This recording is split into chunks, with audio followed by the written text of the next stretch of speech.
Chapter 3. Faith Visualization of and Belief in Attainment of Desire.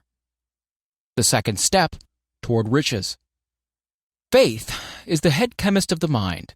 When faith is blended with the vibration of thought, the subconscious mind instantly picks up the vibration, translates it into spiritual equivalents, and transmits it to the infinite intelligence, as in the case of prayer. The emotions of faith, love, and sex are the most powerful of all the major positive emotions.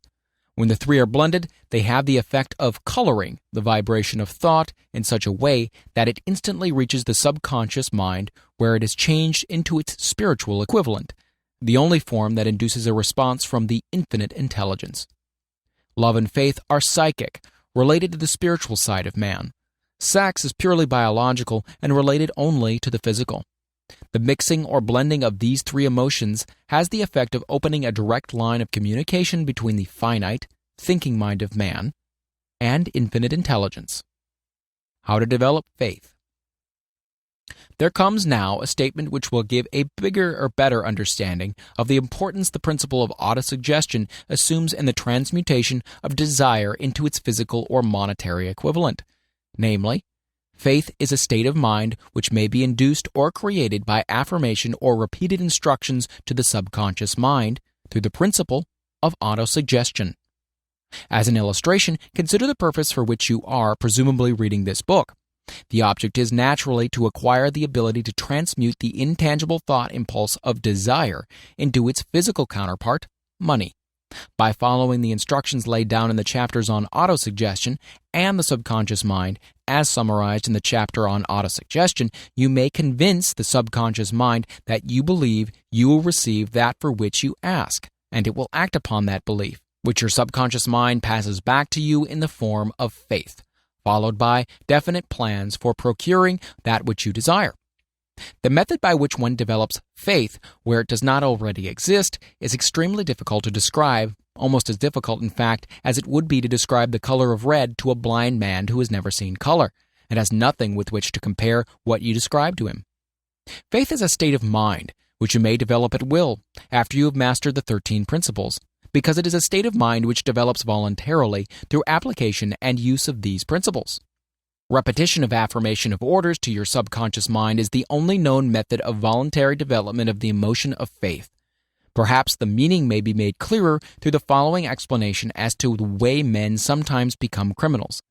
Stated in the words of a famous criminologist, when men first come into contact with crime, they abhor it. If they remain in contact with crime for a time, they become accustomed to it and endure it.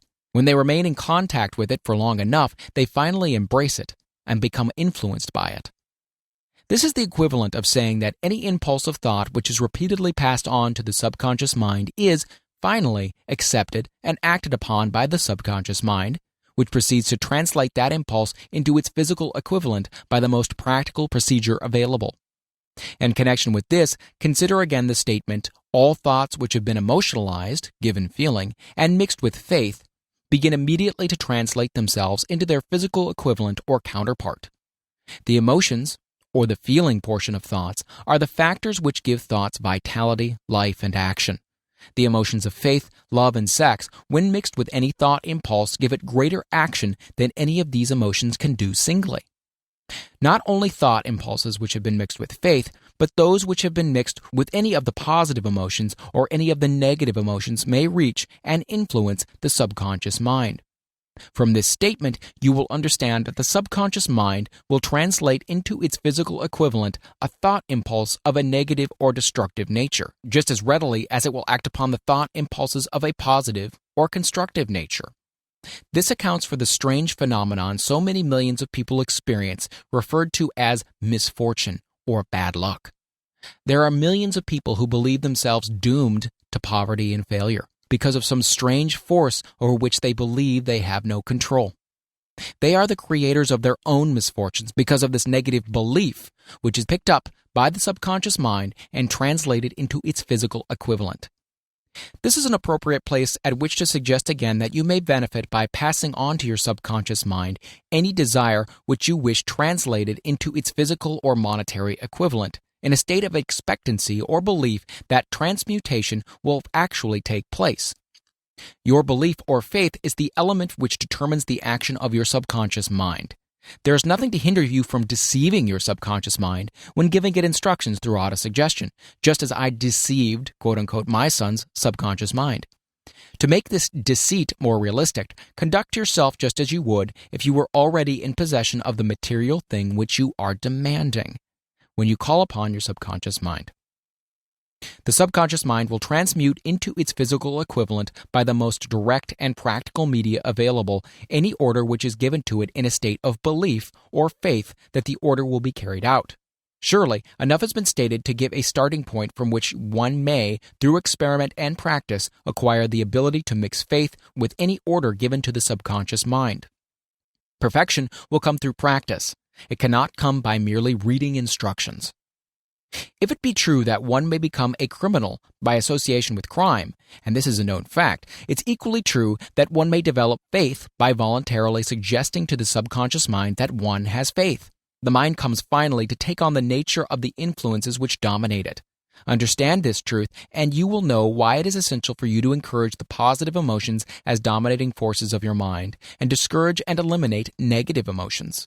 A mind dominated by positive emotions becomes a favorable abode for the state of mind known as faith. A mind so dominated may at will give the subconscious mind instructions, which it will accept and act upon immediately. Faith is a state of mind which may be induced by autosuggestion. All down the ages, religionists have admonished struggling humanity to have faith in this, that, and other dogma or creed, but they have failed to tell people how to have faith. They have not stated that faith is a state of mind and that it may be induced by self-suggestion. In language which any normal human being can understand, we will describe all that is known about the principle through which faith may be developed, where it does not already exist. Have faith in yourself, faith in the infinite. Before we begin, you should be reminded again that faith is the eternal elixir which gives life, power, and action to the impulse of thought. The foregoing sentence is worth reading a second time, and a third, and a fourth. It is worth reading aloud. Faith is the starting point of all accumulation of riches.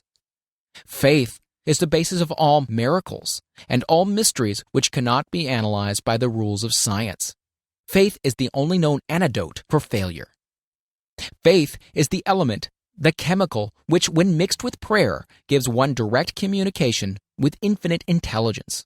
Faith is the element which transforms the ordinary vibration of thought created by the finite mind of man into the spiritual equivalent. Faith is the only agency through which the cosmic force of infinite intelligence can be harnessed and used by man. Every one of the foregoing statements is capable of proof. The proof is simple and easily demonstrated. It is wrapped up in the principle of autosuggestion. Let us center our attention, therefore, upon the subject of self-suggestion and find out what it is and what it is capable of achieving. It is a well-known fact that one comes finally to believe whatever one repeats to oneself, whether the statement be true or false. If a man repeats a lie over and over, he will eventually accept the lie as truth. Moreover, he will believe it to be the truth. Every man is what he is because of the dominating thoughts which he permits to occupy his mind. Thoughts which a man deliberately places in his own mind and encourages with sympathy, and with which he mixes any one or more of the emotions, constitute the motivating forces which direct and control his every movement, act, and deed. Comes now a very significant statement of truth. Thoughts which are mixed with any of the feeling of emotions constitute a magnetic force which attracts, from the vibrations of the ether, other similar or related thoughts. A thought thus magnetized with emotion may be compared to a seed which, when planted in fertile soil, germinates, grows, and multiplies itself over and over again until that which was originally one small seed becomes countless millions of seeds of the same brand. The ether is a great cosmic mass of eternal forces of vibration. It is made up of both destructive vibrations and constructive vibrations. It carries at all times vibrations of fear, poverty, disease, failure, misery, and vibrations of prosperity, health, success, and happiness, just as surely as it carries the sound of hundreds of orchestrations of music and hundreds of human voices, all of which maintain their own individuality and means of identification through the medium of radio. From the great storehouse of the ether, the human mind is constantly attracting vibrations which harmonize with that which dominates the human mind. Any thought, idea, plan, or purpose which one holds in one's mind attracts, from the vibrations of the ether, a host of its relatives, adds these relatives to its own force, and grows until it becomes the dominating, motivating master of the individual in whose mind it has been housed.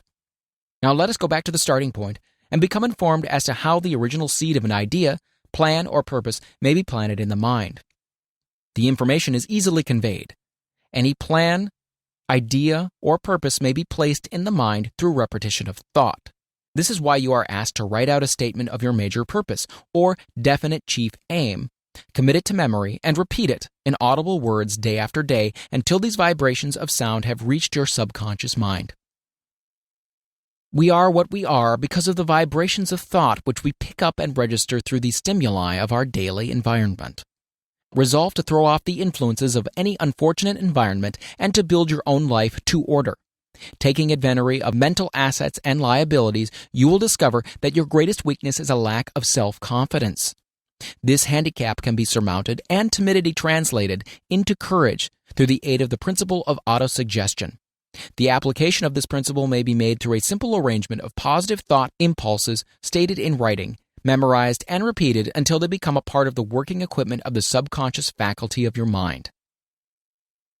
Self-confidence formula.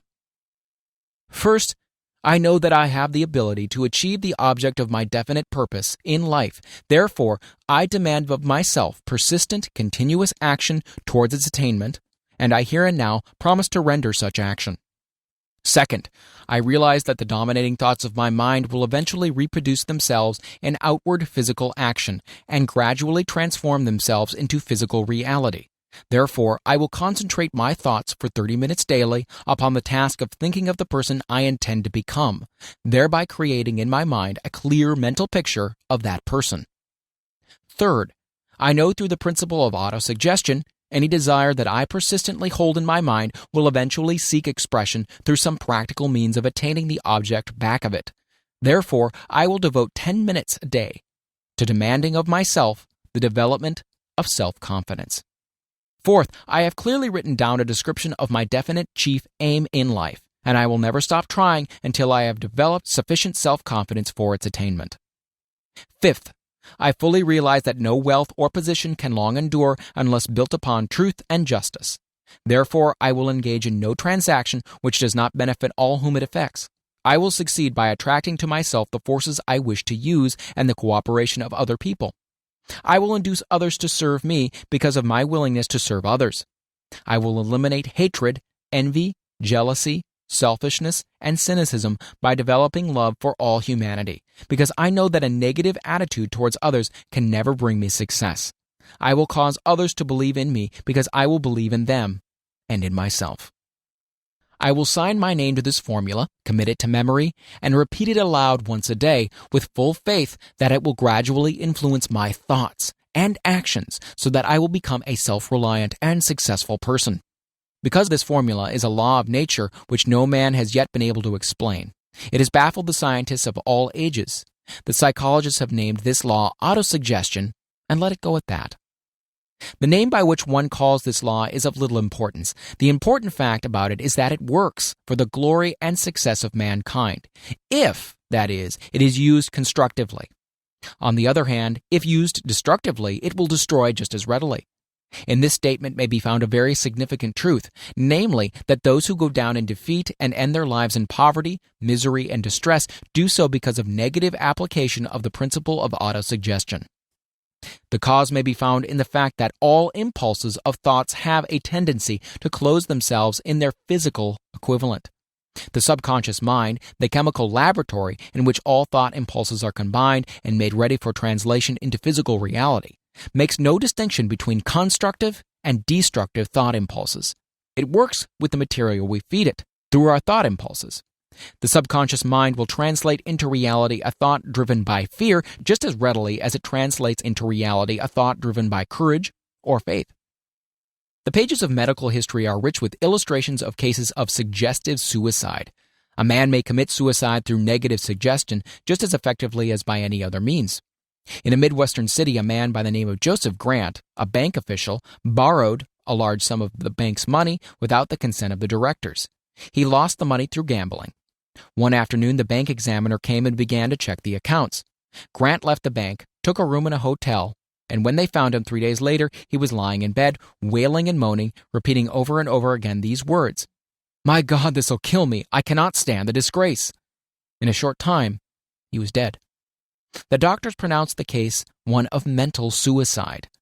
Just as electricity will turn the wheels of industry and render useful service if used constructively, or snuff out life if wrongly used, so will the law of autosuggestion lead you to peace and prosperity, or down into the valley of misery, failure, death, according, that is, to your degree of understanding and application of it. If you fill your mind with fear, doubt, and unbelief in your ability to connect with and use the forces of infinite intelligence, the law of autosuggestion will take the spirit of unbelief and use it as a pattern by which your subconscious mind will translate it into its physical equivalent. This statement is as true as the statement that 2 and 2 are 4. Like the wind which carries one ship east and another west, the law of autosuggestion will lift you up or pull you down according to the way you set your sails of thought. The law of autosuggestion, through which any person may rise to the altitudes of achievement which stagger the imagination, is well described in the following verse. If you think you are beaten, you are. If you dare not, you don't. If you like to win but think you can't, it is almost certain you won't. If you think you'll lose, you're lost. For out of the world we find, success begins with a fellow's will. It's all in the state of mind. If you think you are outclassed, you are. You've got to think high to rise. You've got to be sure of yourself before you can ever win a prize. Life's battles don't always go to the stronger or faster man, but soon or late the man who wins is the man who thinks he can. Observe the words which have been emphasized, and you will catch the deep meaning which this poet had in mind. Somewhere in your makeup, perhaps in the cells of your brain, there lies sleeping the seed of achievement which, if aroused and put into action, would carry you to heights such as you may never have hoped to attain. Just as a master musician may cause the most beautiful strains of music to pour forth from the strings of a violin, so you may arouse the genius which lies asleep in your brain and cause it to drive you upward to whatever goal you wish to achieve. Abraham Lincoln was a failure at everything he tried until he was well past the age of 40. He was a Mr. Nobody from nowhere until a great experience came into his life, aroused the sleeping genius within his heart and brain, and gave the world one of its really great men. That experience was mixed with the emotions of sorrow and love. It came to him through Anne Rutledge, the only woman whom he ever truly loved. It is a known fact that the emotion of love is closely akin to the state of mind known as faith, and it's for this reason that love comes very near to translating one's thought impulses into their spiritual equivalent. During his work of research, the author discovered, from the analysis of life work and achievements of hundreds of men of outstanding accomplishment, that there was the influence of a woman's love back of nearly every one of them. The emotion of love in the human heart and brain creates a favorable field of magnetic attraction which causes an influx of the higher and finer vibrations which are afloat in the ether. If you wish evidence of the power of faith, study the achievements of men and women who have employed it. At the head of the list comes the Nazarene. Christianity is the greatest single force which influences the minds of men. The basis of Christianity is faith. No matter how many people may have perverted or misinterpreted the meaning of this great force, and no matter how many dogmas and creeds have been created in its name which do not reflect its tenets. The sum and substance of the teachings and achievements of Christ, which may have been interpreted as miracles, were nothing more nor less than faith. If there are any such phenomena as miracles, they are produced only through the state of mind known as faith. Some teachers of religion, and many who call themselves Christians, never understand nor practice faith. Let us consider the power of faith as it is now being demonstrated by a man who is well known to all of civilization, Mahatma Gandhi of India. In this man, the world has one of the most astounding examples known to civilization of the possibilities of faith. Gandhi wields more potential power than any man living at his time, and this despite the fact that he has none of the orthodox tools of power, such as money, battleships, soldiers, and materials of warfare. Gandhi has no power, he has no home, he does not own a suit of clothes, but he does have power. How does he come by that power? He created it out of his own understanding of the principle of faith, and through his ability to transplant that faith into the minds of 200 million people. Gandhi has accomplished through the influence of faith that which the strongest military power on earth could not and never will accomplish through soldiers and military equipment.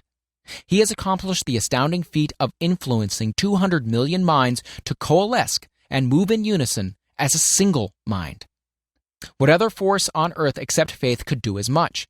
There will come a day when employees as well as employers will discover the possibilities of faith. The day is dawning. The whole world has had ample opportunity during the recent business depression to witness what the lack of faith will do to business. Surely civilization has produced a sufficient number of intelligent human beings to make use of this great lesson which the depression has taught the world. During this depression, the world had evidence in abundance that widespread fear will paralyze the wheels of industry and business.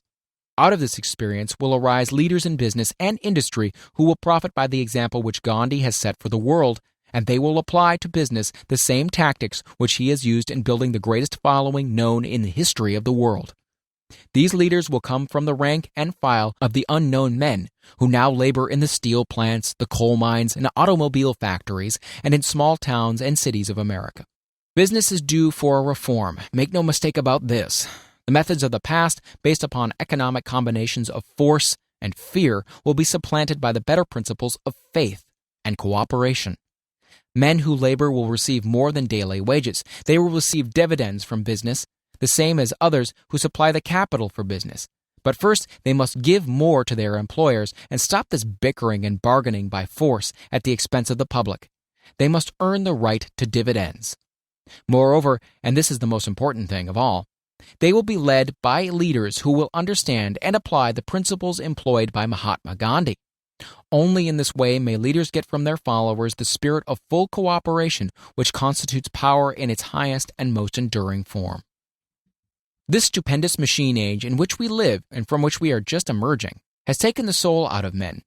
Its leaders have driven men as though they were pieces of cold machinery. They were forced to do so by the employers who have bargained at the expense of all concerned to get and not to give. The watchword of the future will be human happiness and contentment, and when this state of mind shall have been attained, the production will take care of itself more effectively than anything that has been accomplished where men did not and could not mix faith and individual interest with their labor. Because of the need of faith and cooperation in operating business and industry, it will be both interesting and profitable to analyze an event which provides an excellent understanding of the method by which industrialists and businessmen accumulate great fortunes, by giving before they try to get. The event chosen for this illustration dates back to 1900 when the United States Steel Corporation was first being formed. As you read the story, keep in mind these fundamental facts and you will understand how ideas have been converted into huge fortunes. First, the huge United States Steel Corporation was born in the mind of Charles M. Schwab in the form of an idea he created through his imagination. Second, he mixed faith with this idea. Third, he formulated a plan for the transformation of his idea into physical and financial reality. Fourth, he put his plan into action with his famous speech at the University Club. Fifth, he applied and followed through on his plan with persistence and backed it with a firm decision until it had been fully carried out. Sixth, he prepared the way for success by a burning desire for success. If you are one of those who have often wondered how great fortunes are accumulated, this story of the creation of the United States Steel Corporation will be enlightening. If you have any doubt that men can think and grow rich, this story should dispel that doubt because you can plainly see in the story of the United States Steel the application of a major portion of the 13 principles described in this book. This astounding description of the power of an idea was dramatically told by John Lowell in the New York World Telegram, with whose courtesy it is here reprinted. A pretty after-dinner speech for $1 billion. When, on the evening of December 12, 1900, some 80 of the nation's financial nobility gathered in the banquet hall of the University Club on Fifth Avenue to do honor to a young man from out of the West, not half a dozen of the guests realized they were witness to the most significant episode in American industrial history. J. Edward Simmons and Charles Stewart Smith, their hearts full of gratitude for the lavish hospitality bestowed on them by Charles M. Schwab during a recent visit to Pittsburgh, had arranged the dinner to introduce the 38-year-old steel man to Eastern banking society. but they didn't expect him to stampede the convention. They warned him, in fact, that the bosoms within New York's stuffed shirts would not be so responsive to oratory, and that, if he didn't want to bore the Stilhanens and the Harrimans and the Vanderbilts, he had better limit himself to 15 or 20 minutes of polite vaporings and let it go at that. Even John Pierpont Morgan, sitting on the right hand of Schwab, as became his imperial dignity, intended to grace the banquet table with his presence only briefly. And so far as the press and public were concerned, the whole affair was of so little moment that no mention of it found its way into print the next day.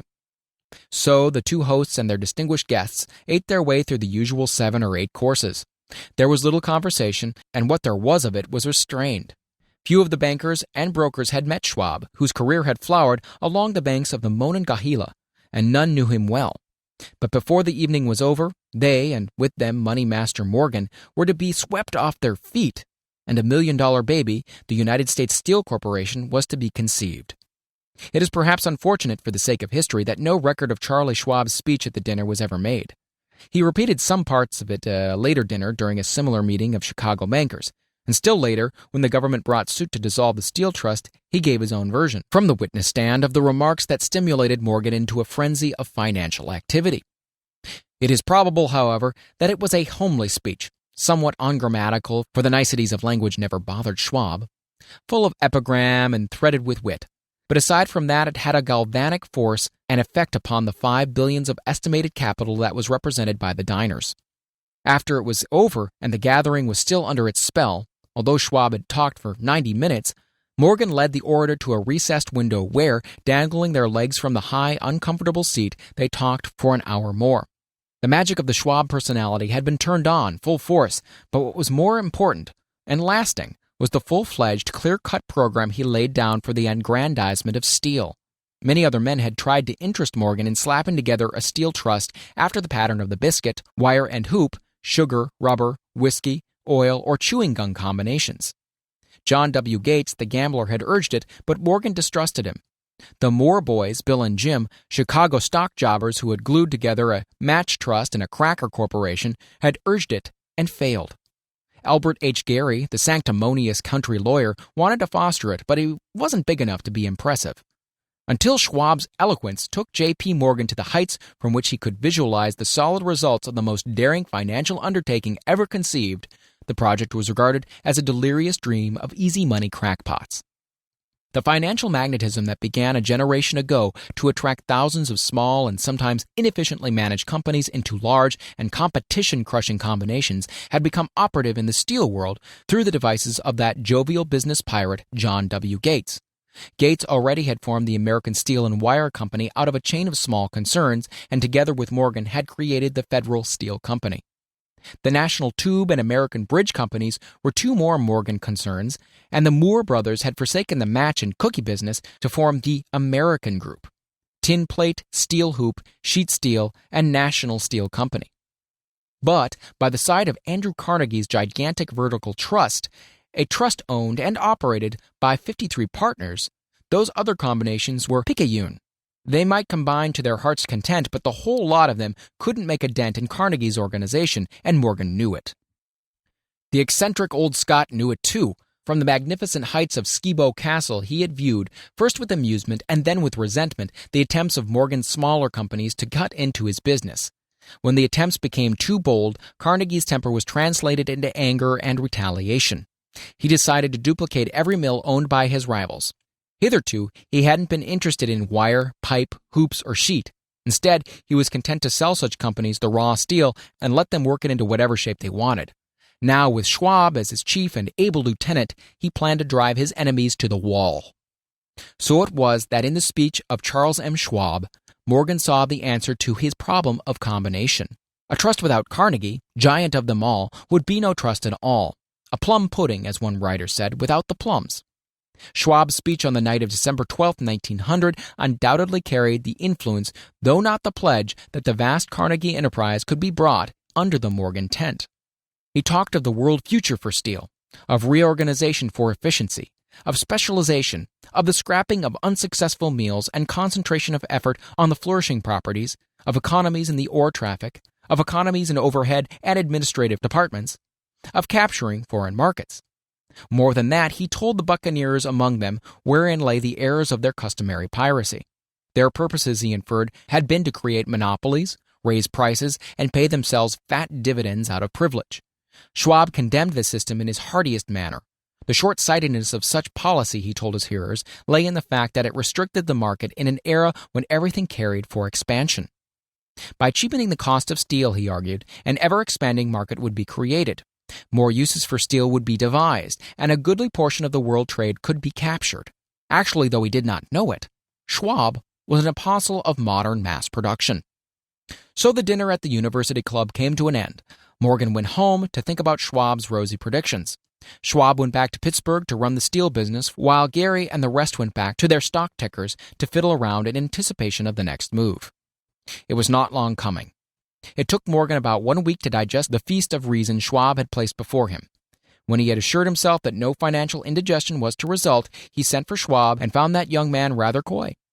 Mr. Carnegie, Schwab indicated, might not like it if he found his trust company president had been flirting with the Emperor of Wall Street, the street upon which Carnegie had resolved never to tread. Then it was suggested by John W. Gates, the go-between, that if Schwab happened to be in the Bellevue Hotel in Philadelphia, J.P. Morgan might also happen to be there. When Schwab arrived, however, Morgan was inconveniently ill at his New York home, and so, on the elder man's pressing invitation, Schwab went to New York and presented himself at the door of the financier's library. Now, certain economic historians have professed the belief that from the beginning to the end of the drama, the stage was set by Andrew Carnegie, that the dinner to Schwab, the famous speech, the Sunday night conferences between Schwab and the Money King were events arranged by the Kenny Scott. The truth is exactly the opposite. When Schwab was called in to consummate the deal, he didn't even know whether the little boss, as Andrew was called, would so much as listen to an offer to sell, particularly to a group of men whom Andrew regarded as being endowed with something less than holiness.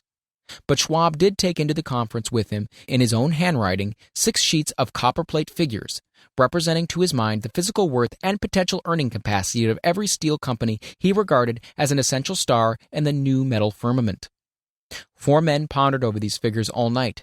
The chief, of course, was Morgan, steadfast in his belief in the divine right of money. With him was his aristocratic partner, Robert Bacon. The third was John W. Gates, whom Morgan scorned as a gambler and used as a tool. The fourth was Schwab, who knew more about the processes of making and selling steel than any whole group of men then living. Throughout that conference, the Pittsburghers' figures were never questioned. If he had said a company was worth so much, then it was worth that much and no more. He was insistent, too, upon including in the combination only those concerns he nominated. He had conceived a corporation in which there would be no duplication, not even to satisfy the greed of friends who wanted to unload their companies upon the broad Morgan shoulders. Thus he left out, by design, a number of the larger concerns upon which the walruses and carpenters of Wall Street had cast hungry eyes. When dawn came, Morgan rose and straightened his back. Only one question remained. "Do you think you can persuade Andrew Carnegie to sell?" he asked. "I can try," said Schwab. "If you can get him to sell, I will undertake the matter," said Morgan. So far as good, but would Carnegie sell? How much would he demand? Schwab thought about $320 million. What would he take payment in? Common or preferred stocks? Bonds? Cash? Nobody could raise $350 million in cash. There was a golf game in January on the frost-cracking heath of the St. Andrews Links in Westchester, with Andrew bundled up in sweaters against the cold and Charlie talking volubly as usual to keep his spirits up. But no word of business was mentioned until the pair sat down in the cozy warmth of the Carnegie cottage hard by. Then, with the same persuasiveness that had hypnotized 80 millionaires at the University Club, Schwab poured out the glittering promises of retirement and comfort, of untold millions to satisfy the old man's social caprices. Carnegie capitulated, wrote a figure on a slip of paper, handed it to Schwab, and said, "All right, that's what we'll sell for." The figure was approximately $400 million, and was reached by taking the $320 million mentioned by Schwab as a basic figure and adding to it $80 million to represent the increased capital value over the previous 2 years. Later on the deck of a transatlantic liner, the Scotsman said ruefully to Morgan, "I really wish I'd asked you for $100 million more." "If you asked for it, you'd have gotten it," Morgan told him cheerfully. There was an uproar, of course. A British correspondent cabled that the foreign steel world was appalled by the gigantic combination. President Hadley of Yale declared that unless trusts were regulated, the country might expect an emperor in Washington within the next 25 years. But that able stock manipulator, Keene, went at his work of shoving the new stock at the public so vigorously that all the excess water, estimated by some at nearly 600 million, was absorbed in a twinkling. So, Carnegie had his millions, and Morgan Syndicate had $62 million for all its trouble. And all the boys from Gates to Gary had their millions. The 38-year-old Schwab had his reward. He was made president of the new corporation and remained in control until 1930. The dramatic story of Big Business, which you have just finished, was included in this book because it is a perfect illustration of the method by which desire can be transmuted into its physical equivalent. I imagine some readers will question the statement that a mere intangible desire can be converted into its physical equivalent. Doubtless some will say, you cannot convert nothing into something. The answer is in the story of United States Steel. That giant organization was created in the mind of one man. The plan by which the organization was provided with the steel mills that gave it financial stability was created in the mind of the same man. His faith, his desire, his imagination, his persistence were the real ingredients that went into United States Steel. The steel mills and mechanical equipment acquired by the corporation after it had been brought into legal existence were incidental. But careful analysis will disclose the fact that the appraised value of the properties acquired by the corporation increased in value by an estimated $600 million, just by the mere transaction which consolidated them into one management. In other words, Charles M. Schwab's idea, plus the faith with which he conveyed it in the minds of J.P. Morgan and the others, was marketed for a profit of approximately $600 million. That is not an insignificant sum for a single idea.